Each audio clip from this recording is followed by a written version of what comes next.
Hello, my noble band of outlaws. Outlaw Samurai coming at you live with a video. No, this is not a backyard cutting science video. This is a Star Wars discussion. I just wanted to wear something that would contrast with this better, because it's going to serve as my, basically, prop for the video. Now, this video, as you saw in the title, I'm comparing the different lightsaber forms, or at least the first three forms, to real-world swordsmanship. Now, you're probably wondering, why the first three forms? Well, they're the most directly representative of what real-world swordsmanship could be.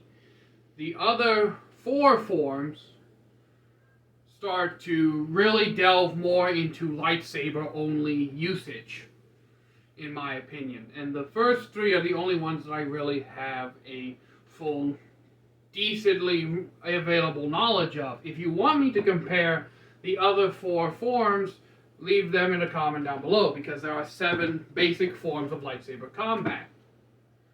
Now, the first form we will talk about is Form 1, also known as Sorin, I believe. I don't really know the names of the forms off the top of my head, aside from Form 3, Sorisu, but I do know the basic properties of each form. Now, Form 1 is the basic form that all lightsaber wielders learn how to use. All younglings, Padawans, and Jedi have a basis in Form 1. This form is actually a leftover form from when the Jedi were still using real swords, back when they were called the Jedi instead of Jedi. And there is a difference between Jedi and Jedi. I'm not entirely sure what the difference is myself, but I know that there's been a lot of people that have said that there is a difference between Jedi and Jedi. But I digress. So, what is Form 1? It's basically the leftover form from when Jedi were using metal blades. I know, shocking. No one knew this. These metal blades were called kyber sabers, and they were the precursors to proto-sabers, and the even further precursor of lightsabers. Kyber sabers, as the name would imply, are basically metal blades that had kyber crystals embedded in their hilts, basically giving them the power of a lightsaber while still being metal blades. As far as I'm aware, that's my understanding of them. I'm not as well versed in old lore as more experienced people, but I am somewhat confident in my ability to compare modern swordsmanship and lightsaber forms. Now, we see that Form 1 users tend to overswing, as we would put it. And this is actually a remnant from when they were using real swords. With a lightsaber, you don't need to do what is commonly referred to as follow-through. Now, for those of you who are not swordsmen or in depth with how to fight with swords, basically, follow-through is the motion of, once your blade hits its target, pushing the blade through, continuing the downwards arc. Now, we see in a lot of Star Wars clips of younglings and Form 1 users that they will bring the blade down very far and overcommit to their swing, basically causing what is known as overthrow. I know there's a better term for that, but I like to call it overthrow, where you've overcommitted to your swing. And this actually leaves you vulnerable to counter strikes, because unlike a lightsaber that can be raised up very quickly, considering that all of the lightsaber's mass is mainly focused in the hilt, meaning that the blade is either weightless or near weightless, it can be brought up very quickly and put back into a defensive posture.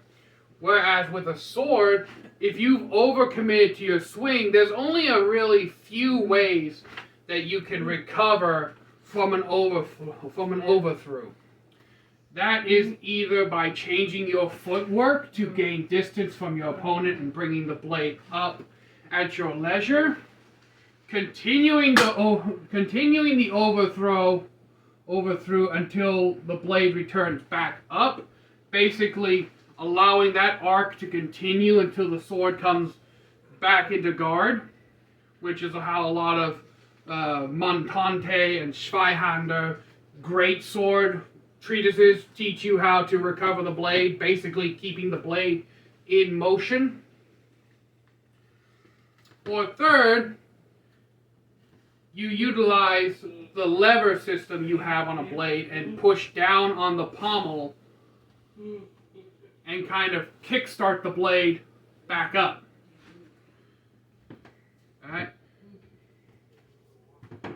Now, from what I understand, those who are capable of mastering Form 1 are pretty much unbeatable in 1v1 combat because of Form 1's sporadic, unpredictable movements.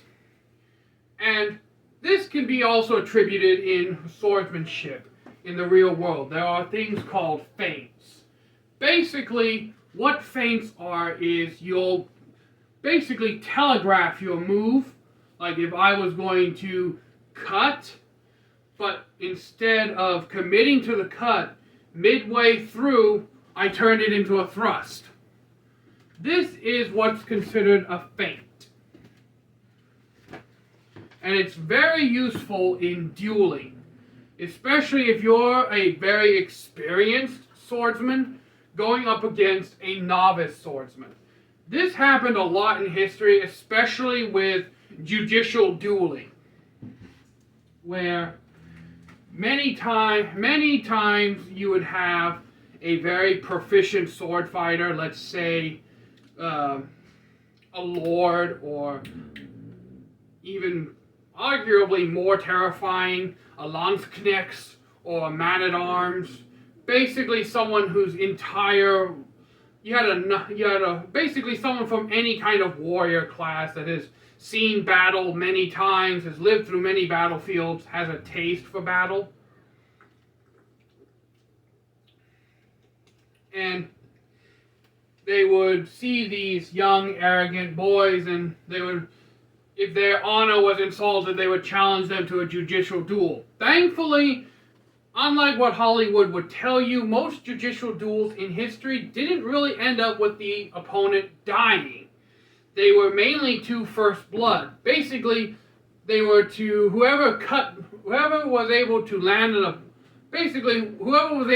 a blow first would win. Not to say that there weren't some duels that were to the death, or there were some duels who were originally meant to be to first blood, but either the opponent meant to kill his enemy or accidentally killed him by using a technique that he couldn't stop midway. Judicial duels did happen. They were just not anywhere near as bloody in 90% of the cases as Hollywood would lead you to believe. Because, let's face it, people back in the day had common sense, and they're not going to let two people kill each other over spilling a drink in a barn. Alright? Or something like that. Now, if you were courting another man's wife, then yeah, that would more than likely be, back in the day, cause to a duel for the death. Especially if the woman denied your advances. It was your honor as a husband and, well, I say this rehensively because of the modern connotations, but your duty as a husband and a man to defend your wife's honor. Don't get me wrong, if some dude tries to hit up any girlfriend I would have, yeah, he's getting punched in the face. But enough of that. Form 1, as far as my understanding, is pretty much, if you can completely master it, makes you fairly untouchable in a 1v1 duel because of the fact that you can focus on one individual opponent and your sporadic moves make it pretty much impossible to read your attack pattern. This can be transferred into real-world swordsmanship, as I said, through the art of feints. Basically, where you go to cut and then turn it into a thrust, or go to thrust and then turn it into a parry, and then false edge cut with thumb grip. Now, I know what a lot of you are saying, Outlaw, you can't thumb grip a lightsaber. And for those of you who don't know, thumb grip is basically this, where it's as simple as it sounds. You put your thumb on the blade to do more complex cuts and parries. And no, you can't thumb grip a lightsaber unless you have some kind of protective piece right above your thumb and your guard. You also can't half sword, which is another disadvantage of the lightsaber, especially if you're in close quarters and you're able to get into a position where you may not be able to slash or thrust as openly as you want. You can grab your blade and basically turn your sword into a quarterstaff kind of weapon, and even a hammer in some instances with the quillons. That's why I agree with Shadiversity on lightsabers needing some kind of substantial guard. Cross guard, Suba, some kind of guard. They are meant to be swords. Swords, not all of them need guards, like the Burmese Da, for example. But a laser sword needs a guard. That's why I like Ezra Bridger's lightsaber from Rebels. It's not only just the fact that he made a lightsaber blaster, which Obi-Wan's completely fucking stupid on the whole blasters are a barbaric weapon. Okay, how many Jedi got killed by blaster bolts before Sarisu was invented? Tell me. But still, Form 1 is very much easily transferred over to real-world swordsmanship simply because, just like in Form 1 spontaneous erratic movement, we have in the real world feints. Now, moving on to Form 2, the form that Count Dooku is most known for. It's known as the dueling form, which is the first mainly fully offensive sword style, or lightsaber style, where it involves using precise movements and footwork to pick apart your enemy. And Dooku's lightsaber was perfectly designed for this. That basically Dooku's lightsaber put the blade perfectly in line with his wrist, allowing him to barely move his wrist yet perform devastating cuts on his opponent. The weapon most closely resembling this fighting form is, in the real world, rapiers or small swords. Now, I don't have a rapier or a small sword yet, but my Italian longsword's blade shape will allow me to mimic a rapier to some extent.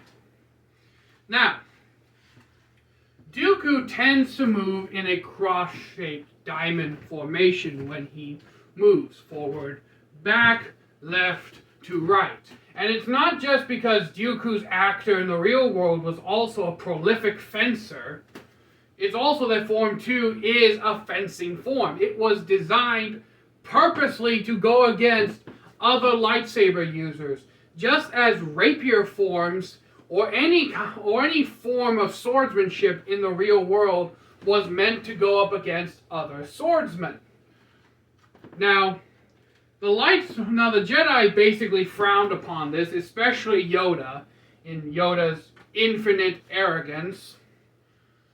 The Jedi basically became extremely arrogant. Dooku was kind of right. They needed to be not only just peacekeepers, but warriors. Jedis lost their purpose when they submitted to the Senate. Right? Jedi are not just peacekeepers, they are also, in essence, warriors. And not being able to fight up against another Jedi that either gone rogue, or even worse, a Sith Lord? Yeah, Just because you haven't seen a Sith in nearly 1,000 years, at least 1,000 Star Wars years, doesn't mean the Sith are gone, Palpatine. But still, Dooku's mastery of Form 2 basically makes him fairly unbeatable unless you're either a master of Form 1 or you also know the basics of Form 2. Dooku's way of fighting basically picks apart his opponent, very much similar to how rapiers in the real world were used. Rapiers are considered the most deadly dueling sword pretty much to have ever been created. And there's a very good reason why. Most people who don't really know much about swordsmanship, they see these rapiers and they're like, oh, that's light, that's easy, I could easily learn how to use that. Or, that sword's so thin and small it can't even cut. It's like, no, rapiers can cut. Let's get that misconception out of the way. Rapiers can cut. They just can't cut as proficiently as some larger, wider blades. Okay, rapiers were optimized for thrusting over cutting for a reason. And if you've ever seen a rapier thrust into ballistics gel before, Scalagrim's done videos about that. Yeah, about 8 or 9 inches of blade stick out the other end of a ballistic gel dummy. Where do you think the rest of that blade is? I rest my case. Rapiers are some of the only swords that have the highest chance of piercing straight through the human body and not being stopped by the large protective bones we call the shoulder blades. Alright? Not to mention the fact that rapiers, because of the way their blades are crafted, are pretty much experts at getting in between the ribs of a human's rib cage. Okay? If you're lucky and you get stabbed through your chest with a longsword, and that blade doesn't hit your internal organs or spine in this hypothetical situation, more than likely the breastbone or the rib cage will slow down that blade. Rapier blades are narrower than the gaps of human ribs, especially when they're oriented like this. Think of a almost 40-inch hypodermic needle coming at you at about 20 miles an hour, because the tip of a weapon always accelerates faster than the base. So even though you may not physically be able to exert your arm at 20 miles an hour, that tip is moving a lot faster than your arm. Alright, it's the same in a sword swing. The fastest moving point on any weapon is always the tip. But I digress. Because of its deadliness, the rapier is considered the ultimate dueling sword. And Count Dooku is considered the ultimate Jedi duelist until Anakin beats him. And Anakin beats him by using 2 lightsabers that Dooku can't keep up with. Form 2 also really focuses on 1v1 combat as well, but it focuses more on using precise timed movements to pick apart your opponent, and little strikes and little nips and strike cuts, similar to how a rapier functions. A rapier blade that has any kind of cutting power can easily cut a human down to a bone. Now, you may or may not be able to sever a limb with a rapier, but you're definitely going to cut down to the bone with one, especially if that tip has any kind of cutting power. Because, like I said, tip moves faster than the hand. Alright? It's the same with swords and even with whips. Alright? You know that cracking of a whip that you see in like old-timey westerns or rodeos?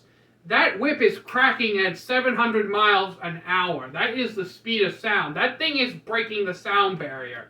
So while your hand may be moving at 5 miles an hour, the tip is moving at 15, 20 miles an hour easily. Which doesn't seem that fast, but when you take into consideration all that speed and power being focused on an extremely acute tip, yeah. Now imagine that as a lightsaber. Alright? That's why Form 2, when you've mastered it, is so dangerous and hard to beat.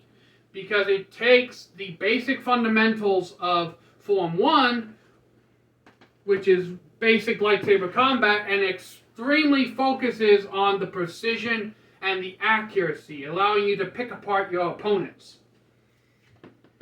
Which is pretty much the same way rapiers and small swords duelists fight as well.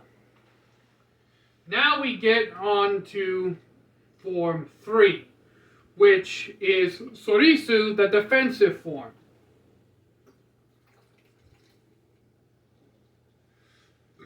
This form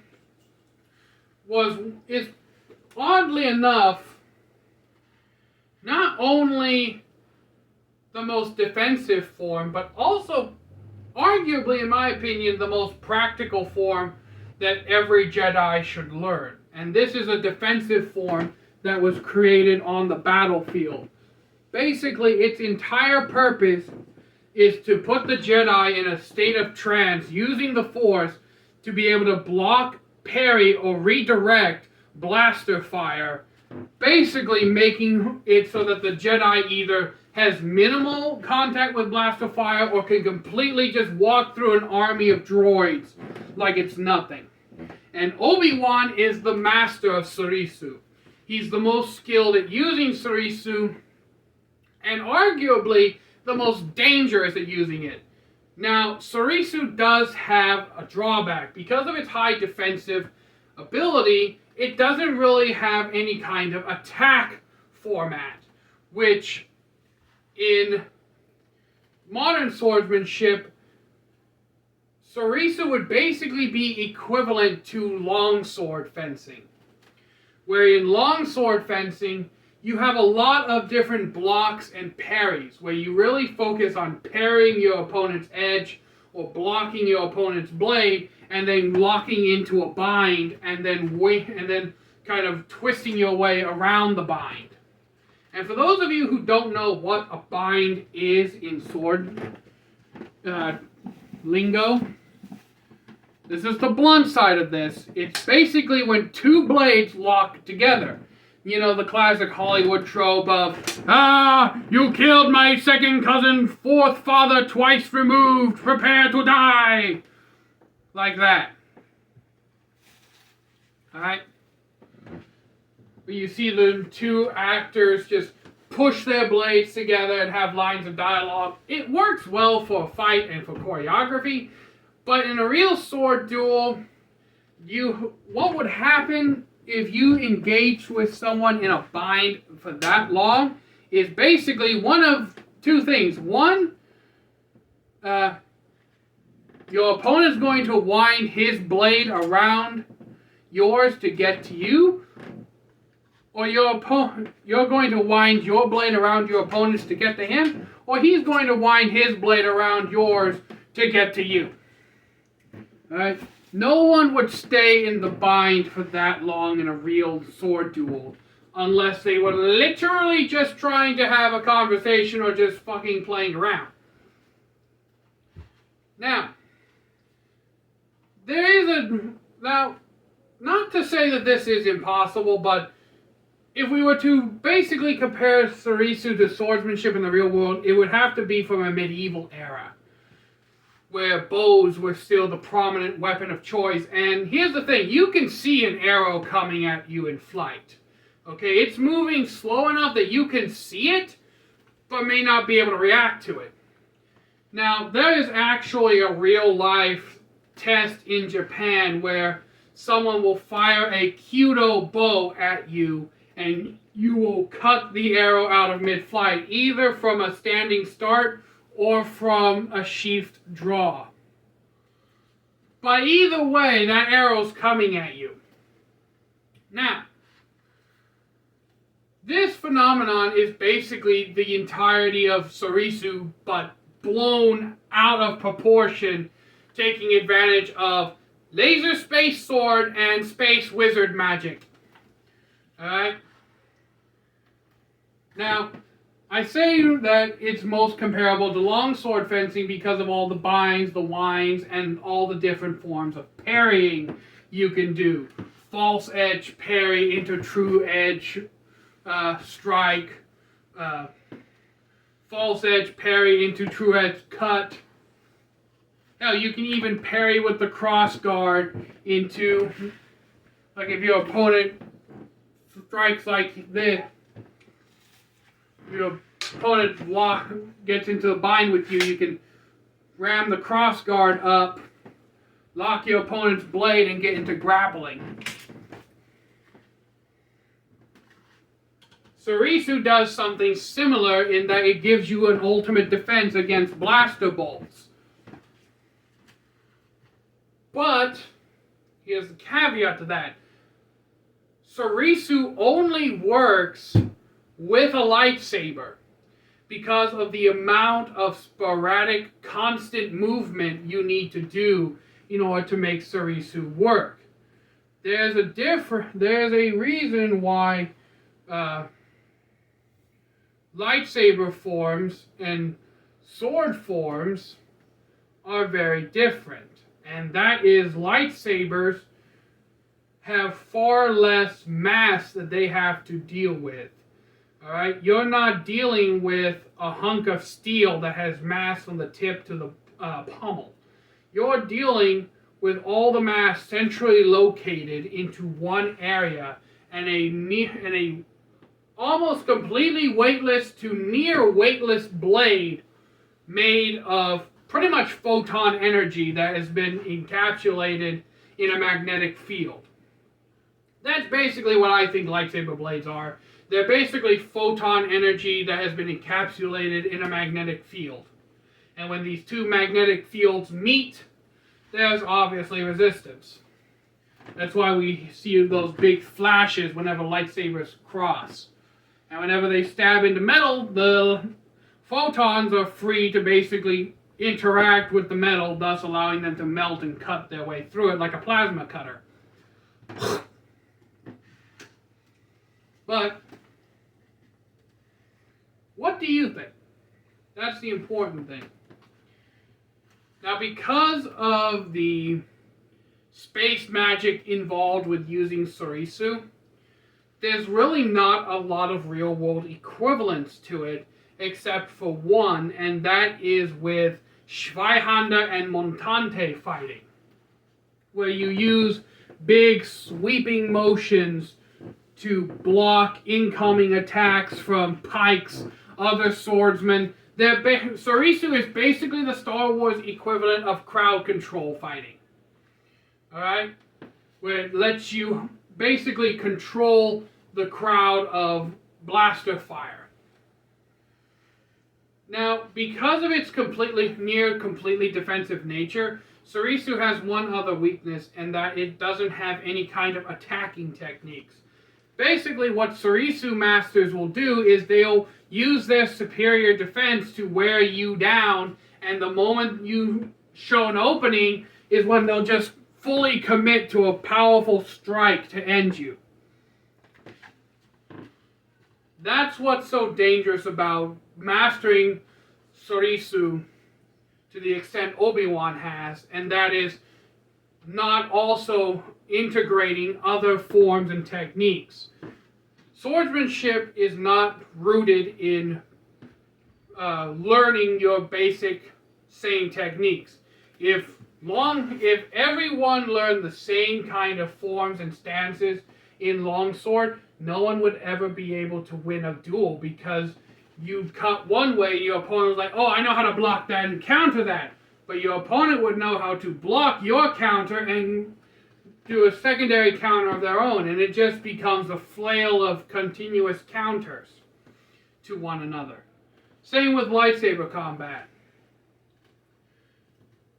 The best swordsmen and the best lightsaber duelists, I don't speak about just Jedi, because there have been, anyone can actually, once a lightsaber has been constructed, anyone can physically pick up a lightsaber and use it. Okay? They don't have to be force sensitive to use a lightsaber. You can pick it up and use it like a regular sword. And we've seen it done countless times. So, just learning your one form and mastering it is a detriment to your skill. Okay, the best, that's why I said lightsaber duelist and not just Jedi. So, the problem with lightsaber forms and the problem with real world forms is is getting so wrapped up in learning the one style and mastering that one style, that if someone else comes along and uses a completely different style you've never seen before, you're at a major disadvantage because you're so used to using that one style. That's basically the biggest weakness of Sorisu, is that it's basically the stagnant competency and reliance of Sorisu that weakens you against other more flamboyant styles. It's also a weakness to always be on defense. If all you ever do is defend against your opponent, you won't know how to attack when the moment comes. So you'll overcommit yourself to a powerful strike, and your opponent can do the same strategy you're doing of tiring yourself out, and then as soon as they see you commit to a strike, that's when they'll counter. Alright? To finish up this comparison between lightsaber sword dueling and real sword dueling is the added benefit of a few techniques in the real world that the lightsaber can't do.